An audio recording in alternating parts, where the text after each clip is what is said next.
What's up everyone, it's your girl the Sassy Engineer.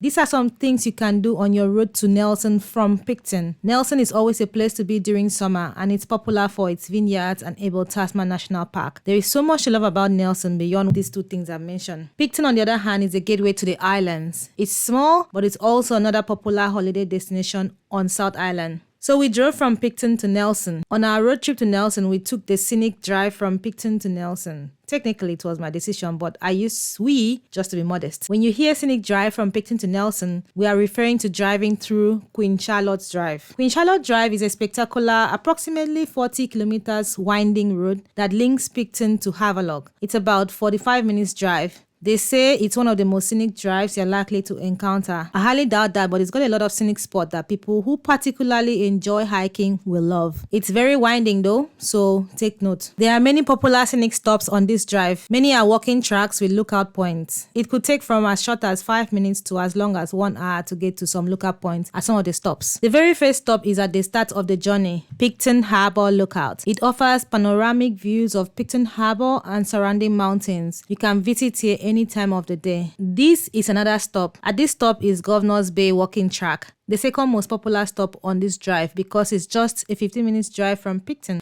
The walk to the scenic Governor's Bay is short and easy, but going back to your car is very steep. If you don't have strong knees but still want to go, I'll advise you don't rush the walk and regulate your breathing. That is the beach. Something to note about Governor's Bay walking track is that the car park is just beside a driveway to a private property. So take note. Momorangi Bay is another stop if you are one for camping. This bay is a great camping spot with a DOC campsite and glowworm grotto. Next to it is Nakuta Bay, but we didn't stop over there. Our next scenic stop was the Calling Point Lookout. Real. This is Calling Point. The stroll to the lookout takes about 10 minutes from the car park, which is also the trailhead. Let's see what the sign says. Lookout is straight up and it's 9 minutes walk. Wow, this is 1 hour. I don't know if it's 9 minutes to and fro.